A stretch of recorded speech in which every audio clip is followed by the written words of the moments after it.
Astronauts report it feels good. T-minus 25 seconds. 20 seconds and counting. T-minus 15 seconds. Guidance is internal. 12, 11, 10, 9. Ignition sequence starts.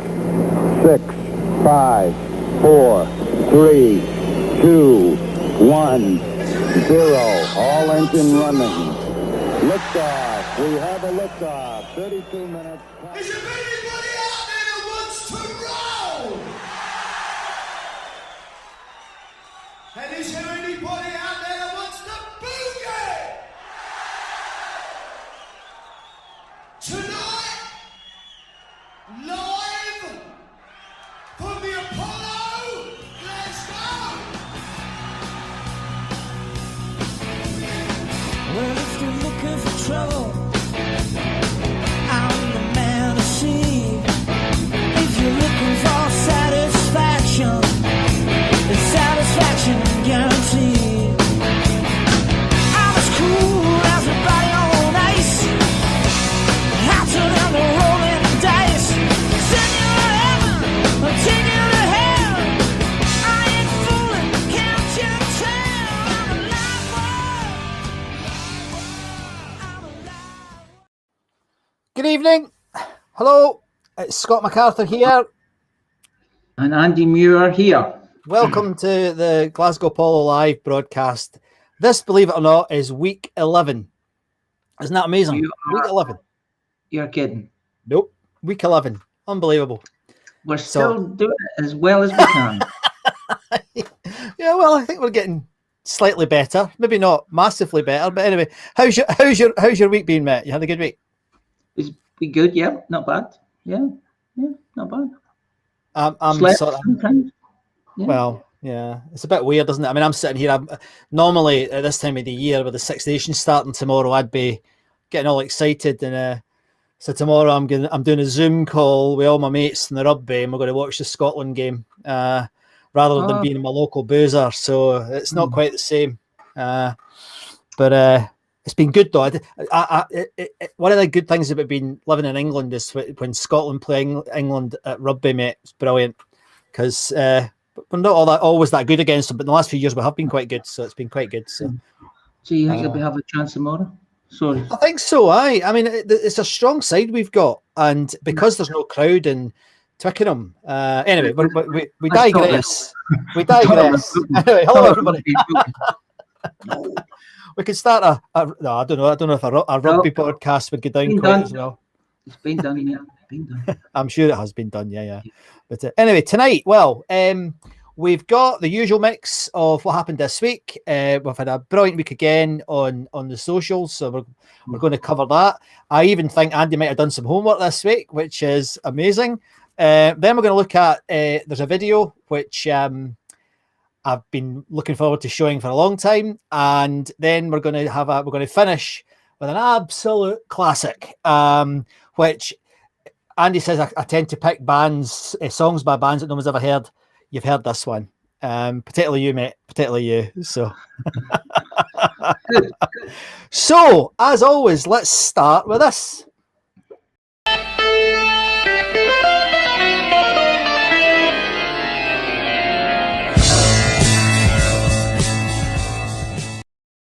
Do we usually start with that? Do we usually start with that? Do we? I thought it was the socials we did first, but then there you go. Okay. Well, you can do the socials if you want. I don't care. No, we'll do this. We'll do this, mate. Actually, I was thinking instead of doing the past week, maybe we should do what's happening next week, but we'll just do it for this week. Last week. Changing the format. Oh, right, okay. Well, I'll put the thing up. I'll put gigs of the last week, gigs of next week. Anyway, so okay. Well, what a week it was. A bit quiet again.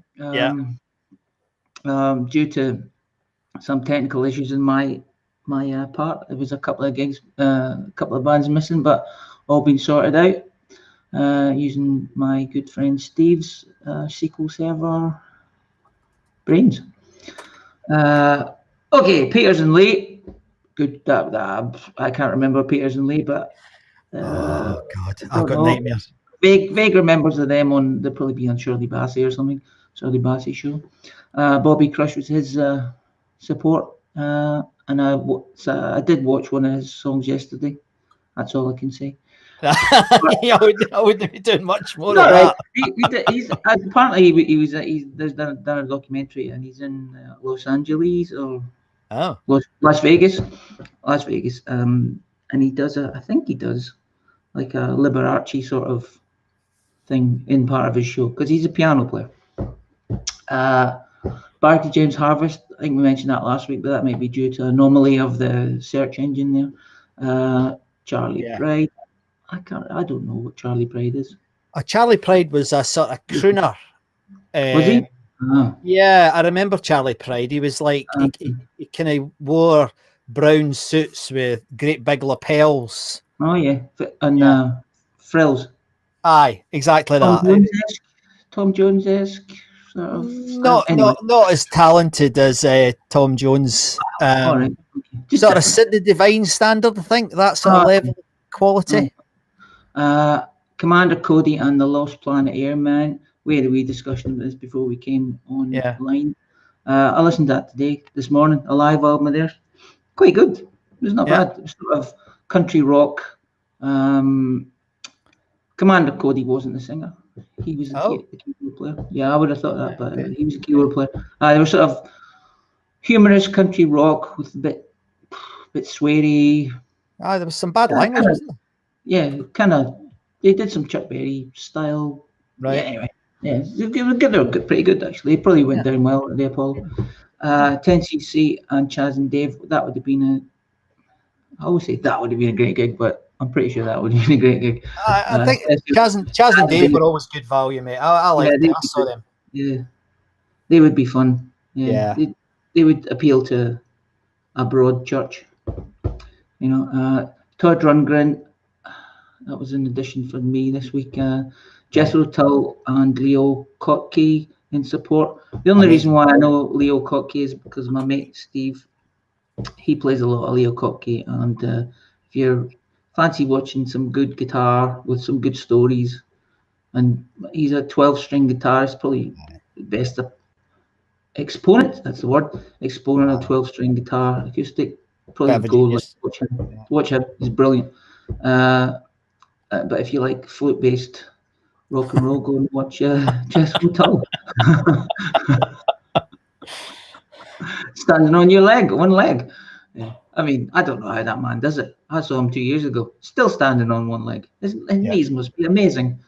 His voice is gone though. His voice is totally shot. His voice was pretty bad. Bebop Deluxe. Good. Judas Priest and what were you going to say? Bebop Deluxe. I don't know anything about their music. Obviously, I've heard their name and. Me neither. Yeah. I think maybe the name Bebop. Too close. Bebop rocks. Put me off a little. Oh dear. 42. Right. Anyway, move on. Judas Priest and the English Assassins. Yes. Judas Priest really. Would that be when they're coming to their? They got really big in 1980, I think. So that would be them just sort of climbing up the ladder of. Is that British Steel time, or is it they were? That might have been British Steel. I'm not sure. And the English Assassins. The only reason why I know that is because Jim Grennan, I think it was, he alerted me to the fact that this band supported them. Right, okay. And I had a wee look at their stuff, and the lead singer of the English Assassins left the United Kingdom and went to America, and was in a band with Nikki Sixx. Oh, and they were called London, and they were a sort of glam metal, proto metal rock band, and they were a few people in that band went on to greater success, and I think London are still going. I think they are, yeah. And they're the shadow of their former self. Yeah, less hair. Yeah, well, probably not. It's probably someone else's. Robin Trower and Samson. apparently the legions on the site said that Samson weren't that great, but I saw them a few years later supporting someone, and maybe Iron Maiden. Well, I can't remember, but they were pretty good then. Right. Troy, I really quite like him. He's a good guitarist and he's a good singer. Uriah Heep, once again, good. Yeah. That had been solid rock gig, and Girls' School in Support, which was another addition from the site. Thanks very much. I do appreciate people taking the time to tell me what I've missed. Here's another one. Oh, This is from Jerry Hill. Stu Francis, comedian. I remember Stu Francis. Yeah. How do I remember Stuart Francis? He was on Crackerjack. Crackerjack, yes. Yeah, right, yes. I met him once in a lift in Aberdeen. Oh. That's my claim to fame. He was a wee guy. He was, yeah, well, he was a wee guy. What? Aye. I don't know what you're talking about. What is it in relation to? Was supporting Peters and Lee. Oh, was he? There you go. See, information, mate. Thanks very much. Right. And here's well, that's pretty cool. the only thing I know about Peters and Lee is they were favourites of the Cray twins. Oh my goodness. And Lenny Peters is the uncle of Charlie Watts of the Stones. Really? Some useless information for you two guys. Yeah, well, very good. You really are interesting, Dave. All right. Stained Glass. Here's someone. Good album. Good album. Really good album. Is that with Green Man Alicia on it? No, probably not. I don't know. That's the song that when I saw them in 1980, which was my first gig, unlike you with the Wombles, I remember Green Man Alicia. That's a Fleetwood Mac song, isn't it? Eh? Yeah, Wings. No, it was the Wombles, mate. Your memory's gone. Your memory's shot. The Wombles for you, dude. I never saw the Wombles. I wish I had saw the Wombles. We need to get T-shirts where I wish I'd seen the Wombles. Oh, I never saw the Wombles. And go back to this. Hold on, let me get this caption off. Hold on. It's a really weird week. I mean, I don't know who, why is that Bartley James Harvest gig there? Is that an anomaly or is that? No. Yeah. All right, okay. Because I don't know who Julian Brooke is. Do you know who Julian Brooke is? Does anyone know who Julian Brooke is? Don't know his. Well, I don't know. No, I don't know that name. Done some more homework, but... Yeah, I don't know that name. But and then the other one that it's quite embarrassing this week. Todd Rundgren's another guy. I mean, I've actually seen Todd Rundgren. I actually saw Todd Rundgren, and I thought he was absolutely gash. Yeah. I mean, it was like, it was awful. I mean, and I think I got him on a bad day because there's loads of my friends have said to me, "Oh, he was brilliant, great at the Apollo." It's like two bands. I remember. I'm going off piece here a wee bit, but I remember I saw the Groundhogs at the venue in Edinburgh, and it was painful. And I saw Todd Rundgren, and it was painful.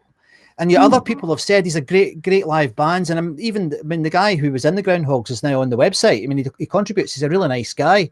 And I've listened to recordings. So whether it was me with my Guinness or something that was causing the problem rather than them, which is... Might have been a bad day. It might have been a bad day. Yeah. But he produced... Didn't he write all the songs for me? No. He produced Bat Out of Hell. Yeah. Graham McDonald is not impressed. The Wombles, I should have stayed at work. Sorry, mate. Right, we'll move on. Right, okay. So next up, thank you. That's not a bad, not a busy week, but it's certainly a different week. So different week, yeah. Yeah. So according to you, this is where I should have started this, but I'm not sure what order we were doing this in.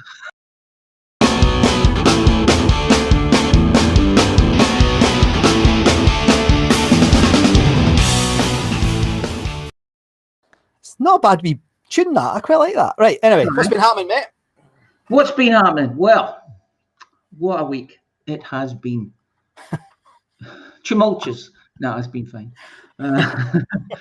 Well, this week there was 581 active members of this fine group. Mm-hmm. We have increased our membership to 8,569 with a few blockers. I blocked a few folks. You don't need to know that. But anyway, I I'll quite give you like the that. rundown of the top. I mean, it's good when I block people. I enjoy it. Yeah. Power's going to your head, mate. Yep. Go to your head. Look, I hardly ever block anyone. I just Just Wombles fans. I dismiss them. Yeah, check the profile. Womble fan. Nah, you're not getting in. You're out the back. Okay, I'll do the top 10 contributors this week. Number 10, Sammy Corey with a sad admission about Gary Glitter. Not Oh, I sure saw that. if he wanted to continue with that, but there was about 120 replies to their comment. Ian Arbuckle, he mentioned about the live shows recordings at the Apollo, which, like saying, was that the was the Apollo the most recorded venue for live albums? And people said maybe. Doug, Graham McDonald. I would have thought it'd be Albert Hall or something. Aye, or the Hammersmith in London, because I mean the Greek the cost in San Francisco. Aye. Yeah. Okay, so I was Ian Arbuckle, live shows. Graham McDonald's picture of the Wombles. The Wombles? I've got the Wombles in the brain now. The Osmonds. Of the Osmonds. Yes. Osmonds. I got like 800. It's got 118 comments and likes. Doug's Forrest picture, the mural on his wall, which is pretty good for, do you see that one, the Stranglers picture? I did. Yeah. Oh, you got it. Oh, it's professional, this guy. Seamless. That's good. Great picture. Well done, Doug. Yeah. Talk to you later, Doug. Very good. Yeah. He's a Zoom regular. I had like 88 comments. Claire Carruthers was a picture she got for her 60th birthday from James Dinnan, who is on the site too. They are, the picture of the bus outside. Yeah. The bus driving past the Apollo in the rain, because it would never be in the sunshine. It probably was in the sunshine at one day. Yes. I can't remember that. Yeah. Kathleen, number 5, Kathleen Smiley had the thing. What gig would you go back in time to see? It was like 180 comments. So yeah, not like we're living in the past talking about the Apollo. A lot of people would be commenting on that. Yeah. If one band I'd love to go and see would be Cry of Love. Yeah, me too. And they brilliant. But it would have been great to see them. People might not have heard of them. Maybe we should play some later. But God, they were a good outfit. Yeah. Cry of Love, Brother album. If you like Southern rock, Bad Company, Free. It's just brilliant. That's the one to go for. Okay, number 4. I'll speed this up. Number 4. Ian Arbuckle's post about support to legend. Which artist you watched as a support went on to be famous person. One of them was your friend and mine, Glenn Hughes. Right, okay. Right. Yeah. And Jim Grennan posted that thing. It was about the Who. And it was at Celtic Park. So it was a bit, I don't know, but there's a lot of Who fans, and they all went, Alex Harvey was better. No, he wasn't. He was. So it was a bit of a smash. And next one was a number 2 with a bullet is Derek McGeechan about the first gigs, first albums, first post. I see again. I will delete. Yes. It was 212 comments, but I don't know how relevant it is to Apollo. Maybe you should have made it first gig at the Apollo, first song at the Apollo, first album at the Apollo. Make it tenuous. And James McAnally was a post about the support bands and who got booed off And Yes. there was a couple of mentions of John Cooper Clarke and Yes. probably Japan. I think Japan got booed off too. I love Japan. I think they're brilliant. I guess back in the day they were a bit poppy, weren't they? Well, they were supporting Blue Oyster Cult, so it was the wrong audience. That doesn't make any sense at all. I mean, the work that David Sylvian's doing now is absolutely beautiful. I mean, there's an album called World something or other. What's the second name of it? Can't remember. But absolutely gorgeous album. Yeah. Gorgeous album. There's Derek McAdam just confirming about your fetish for Cry of Love in that album. Mate, I searched out their boot rescued recordings. Yeah. Oh, I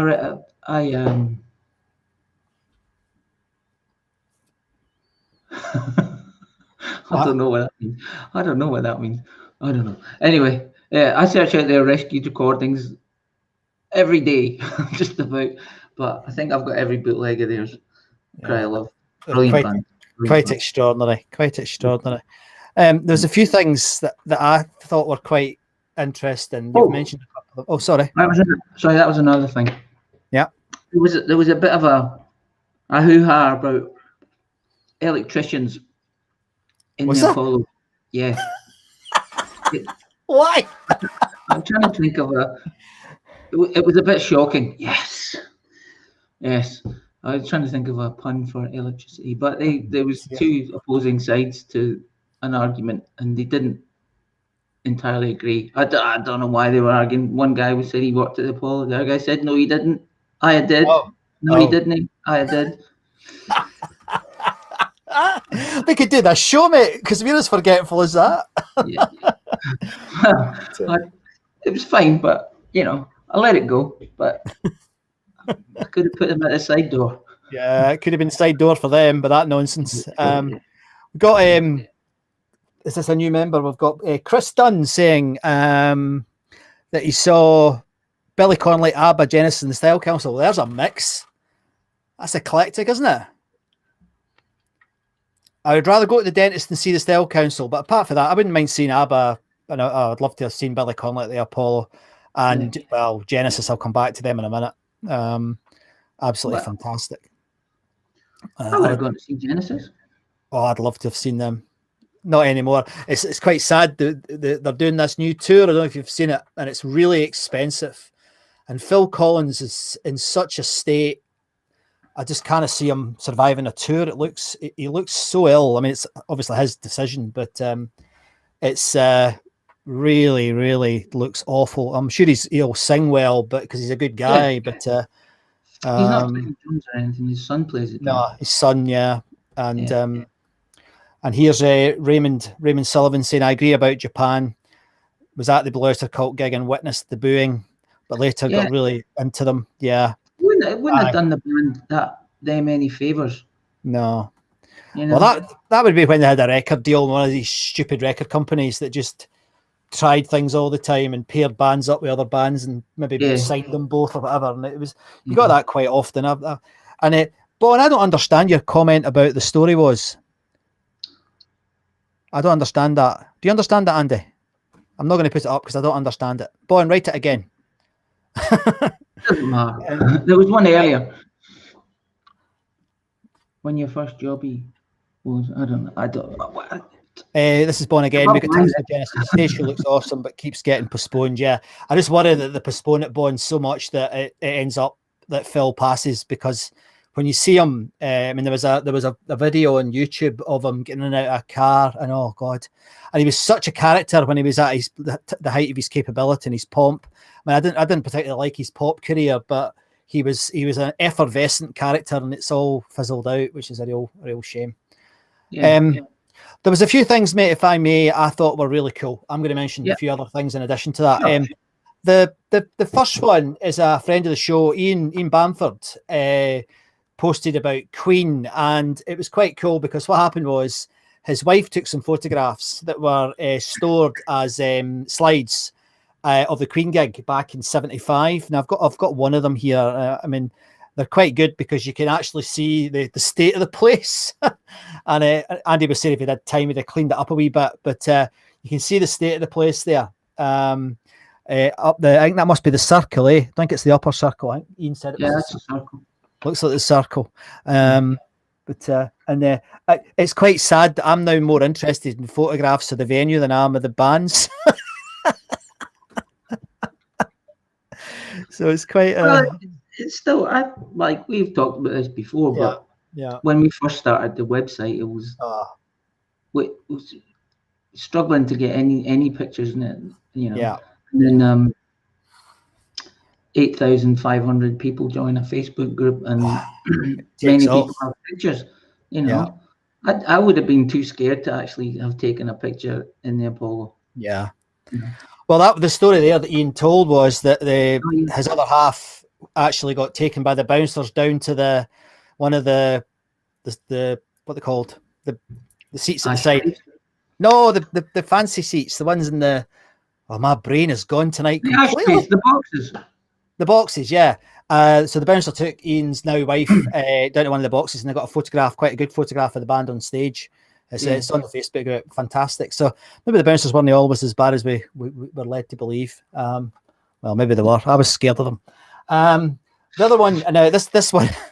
Well, they were big hairy men, and you were just a wee boy. There's a few of them on here. So hello, guys. I still wouldn't want to meet you in the dark night. But Big Willie and co. But anyway, we had a couple of guys mentioned. That was Steve Vinicum and Brian Mack mentioned that it was the sensational Mr. Alex Harvey passed away yesterday in 1982, which is unbelievable. And then tonight on Fish's show, Fish on Friday, Fish was talking about Alex Harvey, and funny enough, he saw Fish saw Alex Harvey at the Who gig at Parkhead, but never got to meet Alec. But he did actually sing with the Alex Harvey band for a little while when he was actually trying to get Zal to join his band, and I didn't know that.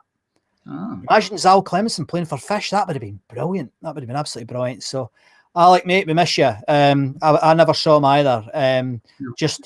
Just missed us by about 5 years, I guess. It would have been brilliant to see him. And it's the consistent name that's mentioned on this group is Alec Harvey, Alec Harvey, Alec Harvey. And I wish there was more out there of Alec, because there's not that much live material. There's very few concert recordings. It's a bit like the T-Rex discussion we had. There's like Hen's Teeth, which is a real shame. I mean, there is some on some of the official websites and stuff, but there's very little. So anyway, thanks for reminding us of that, guys. That was really much appreciated. Then Kenny Brown also reminded us that Ozzy started his Blizzard of Oz career at the Glasgow Apollo, and he was famously sat in HMV. I think he was either doing a signing or he was doing some music, and he was asked how he felt about playing at the Apollo that night. He said, "Oh, he was shitting himself." And he needn't have worried, because he went down a storm, and I saw him twice at the Apollo at the Speak of the Devil and at Bark at the Moon tours, and he was brilliant. He was absolutely brilliant. And weirdly, on my Facebook page today, you know how it pops up memories, mate? You get memories. Yeah. Well, 4 years ago, I was at the last Sabbath gig in Birmingham. I remember me going to that, yeah. And I have to say, despite all the health issues he's had, the drugs that he's enjoyed over his life, and having to live with Sharon for so long, he did well that night. He was really singing well, and I've got recordings of it, and it's actually out as a live DVD. You can buy it. Yeah. He really was on form. He didn't move. If you remember, if you ever saw him at the Apollo, he was running about like a mad person, because he was. But he stands still now and does this sort of thing. But let's go crazy! Yeah, it was brilliant, absolutely brilliant. Yeah. Exactly, he claps like that. It's just very odd. But so thanks, Kerry, for reminding me of that. Yeah. And there's loads. Bon Scott and others have already posted photographs of when they met Ozzy, and one of my prized possessions is a beer mat with to Scott from Ozzy Osbourne. It's framed down in my hall. I was given that when I won a competition on a certain rock show, which we will come back to later on in the show. Next up, now I'm not sure I can read your name right, Jim. Jim McCarricker. Was reminding everybody that Genesis played their first gig without Peter Gabriel around about this time, and overwhelmingly on the group, everybody's saying brilliant gig, but also overwhelmingly it was the beginning of the end for a lot of folk for Genesis and being Genesis fans. Now I'm pretty on the Peter Gabriel side. I was never that keen on the wee man. Although I really like him, and I thought he was a great actor and a wonderful voice. And I mean, he's not somebody you could ever dislike, but I'm a prog fan, and I think Genesis no longer became a prog fan after the big man Peter Gabriel left. But they were rock band. Yeah, I mean, I remember that was the Last Dance thing they did, and then that album Invisible Touch. We had a mate called Ian, right? Now Andy and I lived in fairly ordinary. Well, I lived in a very ordinary council house with, no, not like that, but it was pretty crap. We never had any money. And our mate Ian, his family are a bit more middle class, and he was the first one to have a DVD player. And the first album he got, CD player. That's what I meant. Good job, you're there. So he got the first CD player, and I remember us all gathering around in his bedroom upstairs, listening to Invisible Touch, and it was quite mind blowing, the quality of it in terms of the production, but a bit like the Steve Wilson album, production's not everything. Anyway, move on. So next up we had Kathleen Smiley. Hi, Kathleen. She was the one that asked about what band you would like to go back and see. What about you, mate? Apart from Cry Love, who else? AC/DC when they recorded If You Want Blood, 1978. 78, yeah. I think I'm very close to being with you there. I would have liked to have seen them even earlier. You know those gigs they did when they did that Scottish tour that we talked about 2 or 3 shows ago? I would love to have seen them. I'd love to have seen them in a pub. That would have been unbelievable. So for me, that would have been pretty cool. Weirdly, I'd like to have seen Oasis at King Tut's that night. You know that when they first got discovered, really? I'd like to have seen that gig. I wonder what the crowd was like. Was anybody at it? Because I wonder who was in, what sort of crowd they used to draw. Which I'd quite like to hear what that gig was like. But I fancy I have been at that. I saw one of the gigs I was at that a lot of folks say they wish they had been at was actually the Boy tour by U2. Oh, where was it? Yeah, but it was awful, man. That was terrible. But it was one of these. No, I think it was Edinburgh. I remember the gig, and I remember them jumping about with no tops on. But I don't really remember much else. Might be a false memory. I might be making it up. I don't know. But anyway, it was. Well, I used to listen to a Radio Clyde U2 recording from. Oh, Jesus! Is it the Mayfair? I'm not sure. Mayfair. It could have been the Mayfair Bond, yeah. But it was a brilliant. To me, it was better than Live at Red Rocks. But anyway, we're getting away from the Apollo, so let's get back to the Apollo. Yeah. They would have been done. They would have been really. I don't know why they didn't do. That's weird that they never played the Apollo. Yeah, they would have been a great support act. That would have been the thing. They would have been coming up, being really good then. They would have been amazing at the Apollo. Absolutely. Yeah. And then the final one that I want to mention was another lady. It was Elizabeth Weir Regan talked about the musical that we. Oh yeah, I saw that one too. And how she bumped into Tommy and had a chat and was really impressed by it. But digging into the comments, this is something that you and I have been wondering about for a long time, and it's always the same. These things are right in front of your face, and you just miss them.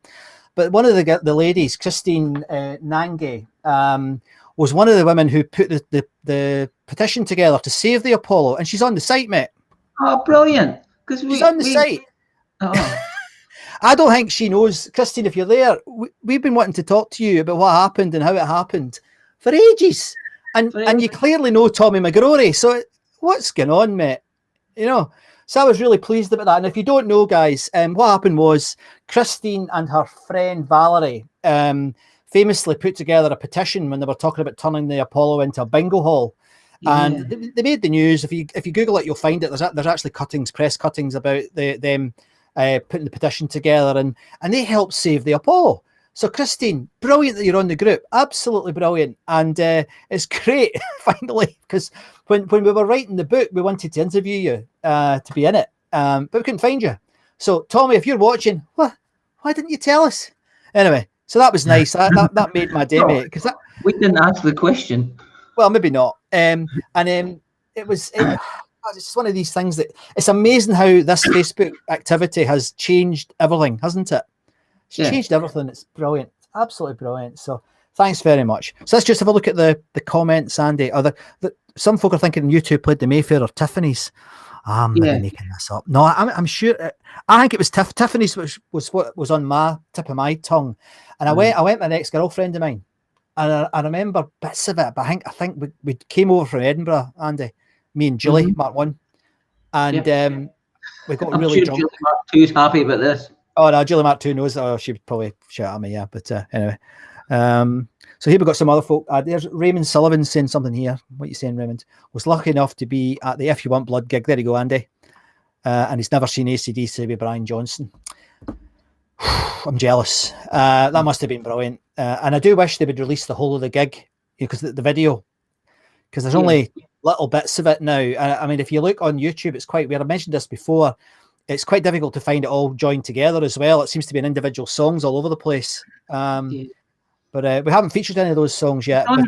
It's on Bonds Balls. Oh, aye. Balls on the. It's an AC/DC release. I've got that. I've got that. Well, it's on there. And as for not seeing Brian Johnson, you know, I go through phases with Brian Johnson, because Back in Black, clearly written by Bon Scott. There's no way Brian Johnson wrote those songs. He maybe tweaked them, but Back in Black's brilliant. I love it, and I love listening to those songs. And I think it gradually went down to, you know, just singing about rock and cocks and whatever from then. But I still love them to bits, and I love him. I think he's brilliant. And I think the odd song that they've done, like Thunderstruck, are still absolutely out of this world. And so you can't. I mean, I'm a fan. So I'm enjoying the new album. The new album is good, actually. Aye, it's one of the newer ones that I've actually listened to more than once. You know, I think we've talked about this before. Yeah, we have talked about this before. Black Ice, good album. I like Black Ice. It's good. Yeah, Rock and Bus, good album. I liked it. It's not a bad album. Yeah. Definitely Tiffany's, December 82, March 82. There you go. Thanks very much, Derek. I was at one of them. I can't remember which one it was. I don't have a ticket for it, so I have no idea. But I remember the gig. That was only about my 4th or 5th gig, you know. So it was one of my earliest gigs. So anyway, right. So that's the what's been happening on the website. And thanks very much for all the comments. That's amazing. We've had a lot. There's someone else just saying there. It's Bon just saying he sounds great in the album. He does. He really does. I think the rest did him good. But okay. So some films now. First thing, I'm just going to do my weekly. Well, I was in a good mood about this last week, but this week things have changed.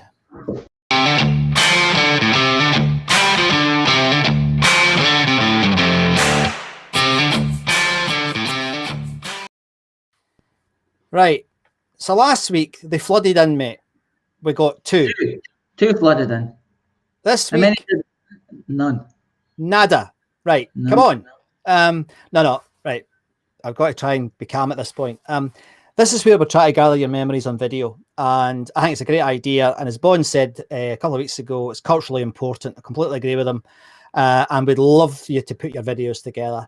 Now, I know a few of you are looking to do it and wanting to do it. In fact, I've probably had about 15 people say they are going to do it. So it's going to happen. So I'm chuffed. It's like if we get up to between 25 and 100 videos, I'll be delighted.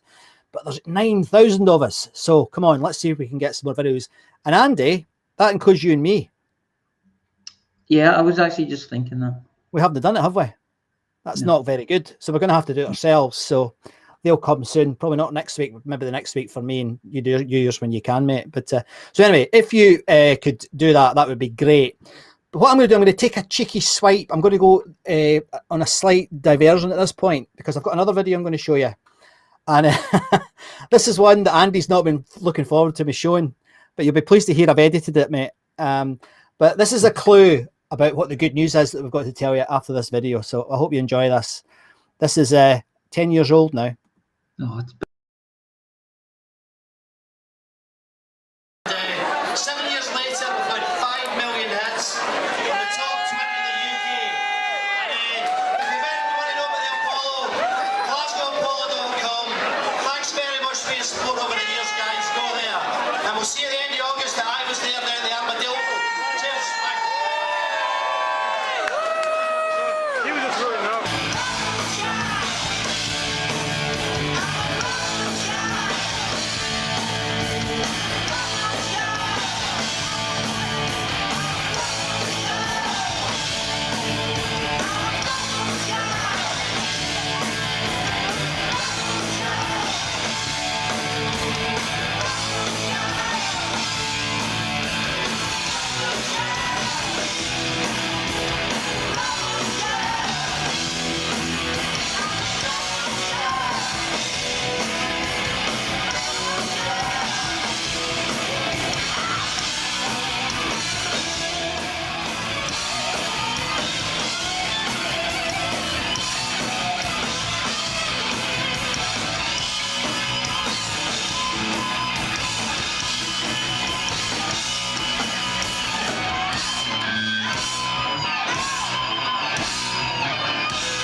we have, because they've done so much work on the apollomemories and keeping the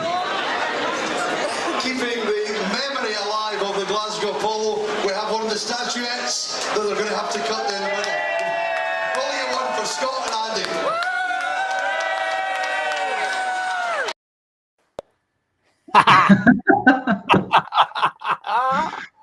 Who was that guy that was singing sharp and had some hair on his head? I thought you were brilliant, mate. I thought you were brilliant. That was the night 10 years ago. 10 years ago. 10 years ago. That was before my second batch, mate, of children. Man. God. And what was it called? The venue. What was the venue called again? That was it venue 17? Venue, no. 23. 23.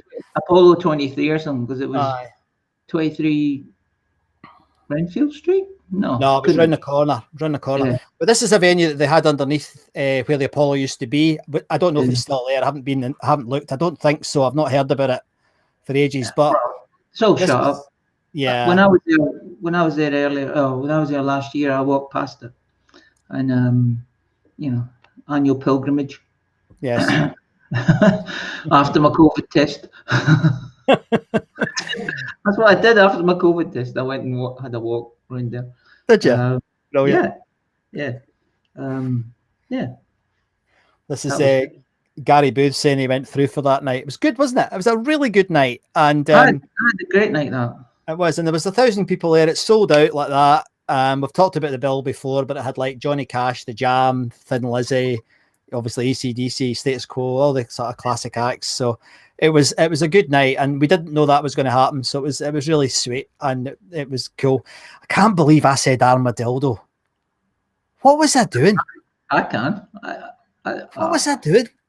It's a slip of your tongue, mate. Oh man, I know that's what folk used to call it, but I definitely didn't mean to say that. Yeah. I'm quite embarrassed about that anyway. But it was Is this why you moved? That's why you moved to Australia. Yeah. Yeah.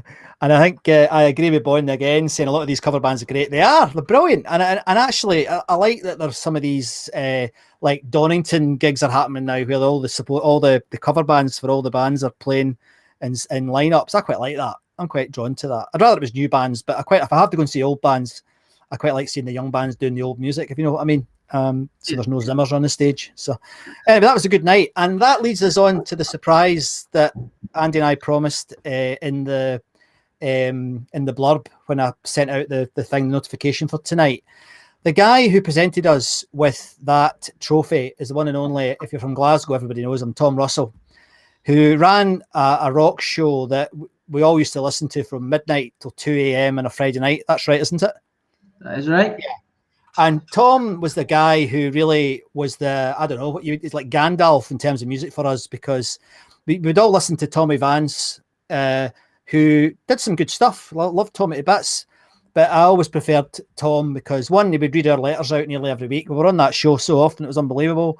But two, he did play some different stuff and introduced us to all sorts of bands we'd never heard before. So, and the good news is, last week I contacted Tom. We've known Tom since before then, actually, but we've known Tom since then. Not well or anything, but he knows about what we're doing.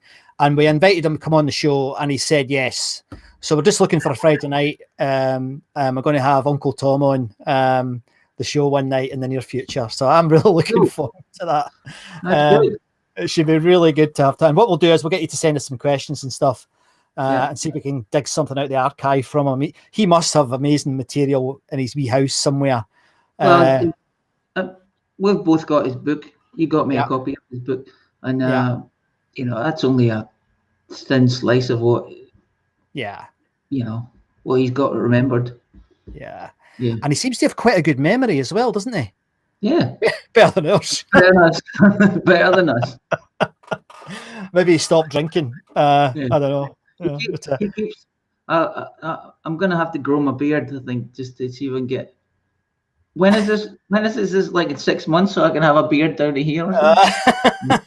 maybe we need to get a false one, mate. We should all put beards on. That would be a laugh. Anyway, so yeah, it is a good book. It's well worth reading. It's great, and I think I'm so chuffed that he said he would. He said he would. He actually said I'd love to come on. You know, it was proper enthusiasm.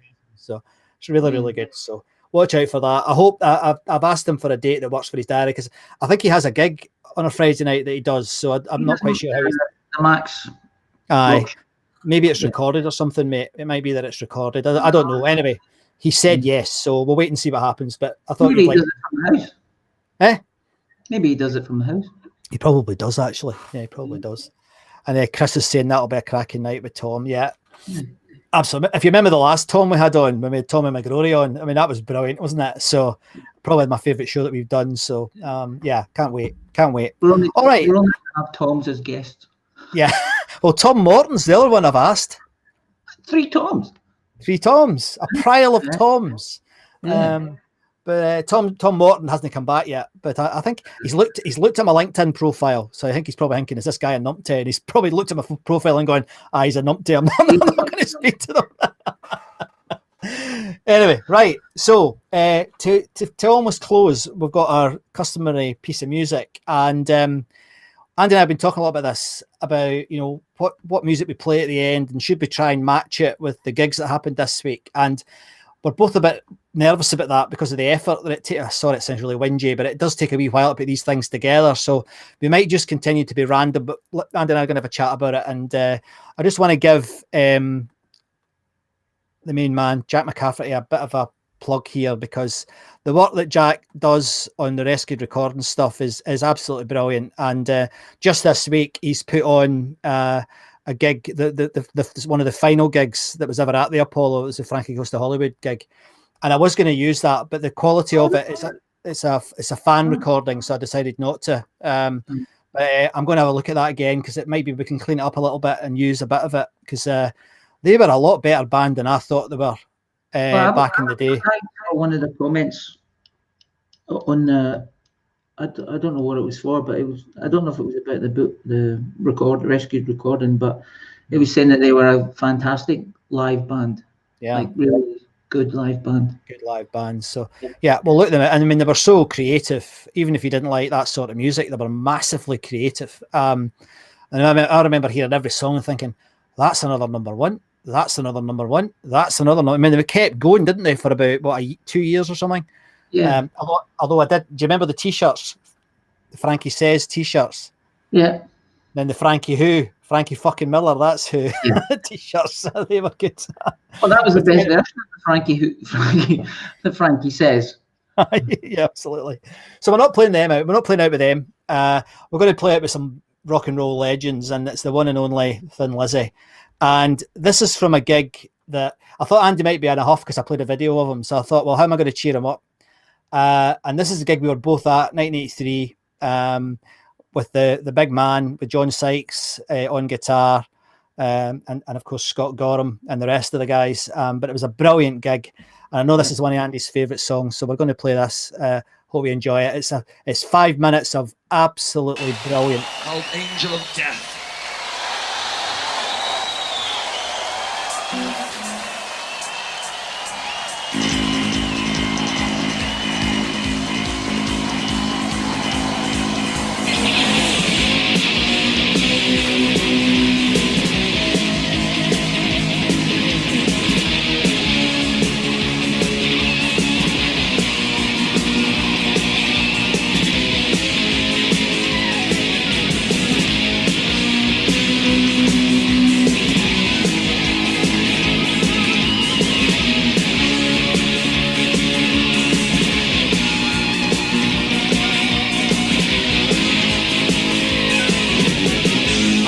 Fires down in Bristol, gave an earthquake.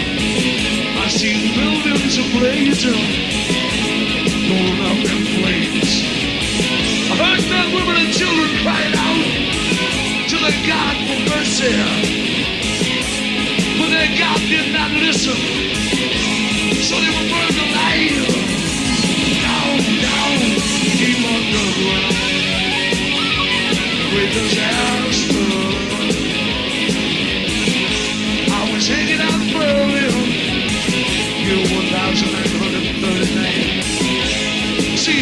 stormtroopers march right across the measurable lane.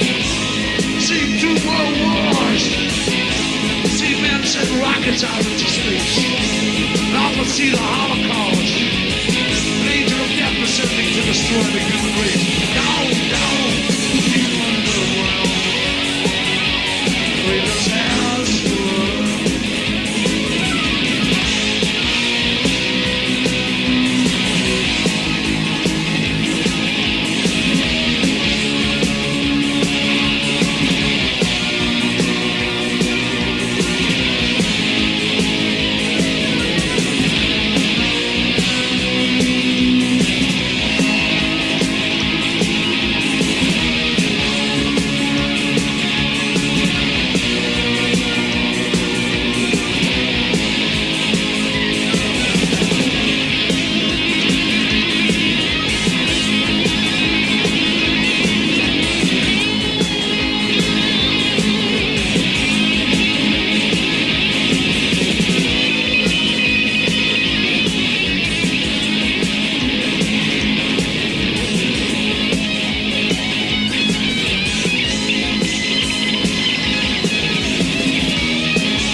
There was a French philosopher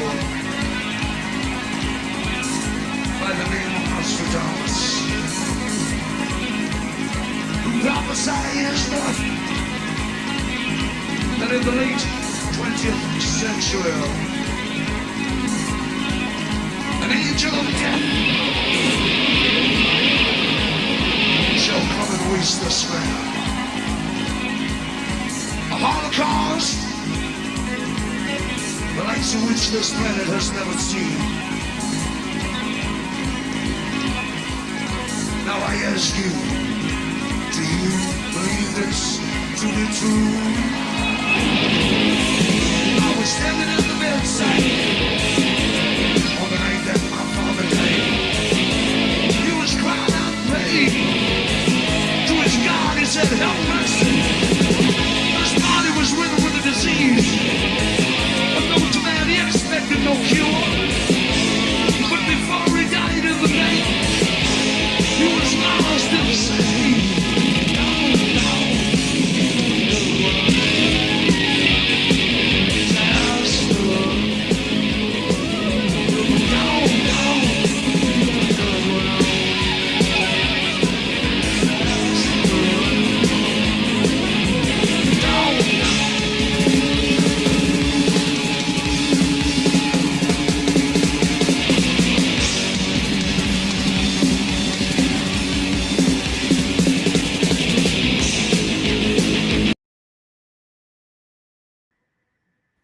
Wow.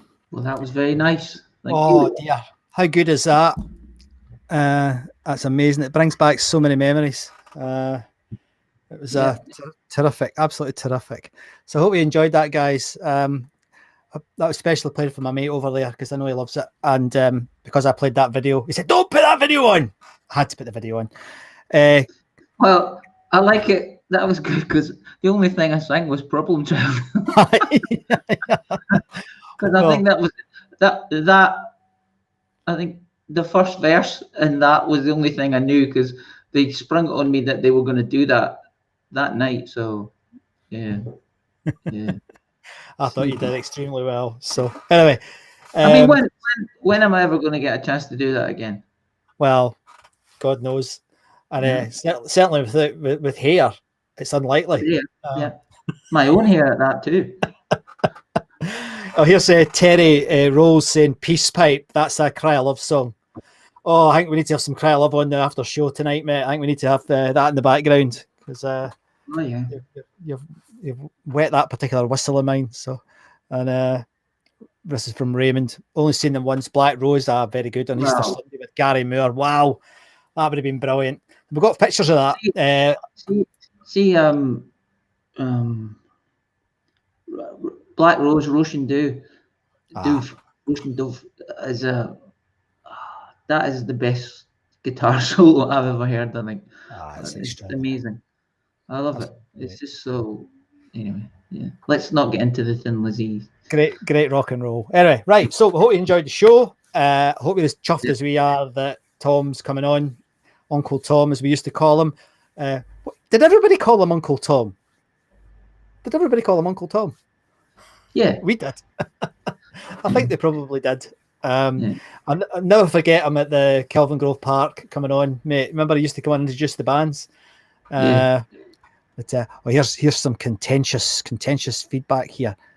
The Lizzie 76 lineup was unbeatable. I think it was pretty close, but I never saw the 76 lineup, so you might be right. That was Ian Bamford.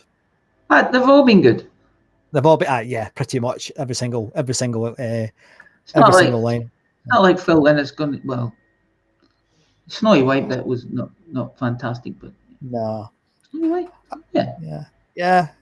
I saw Snowy White playing with Roger Waters, and he was actually very good.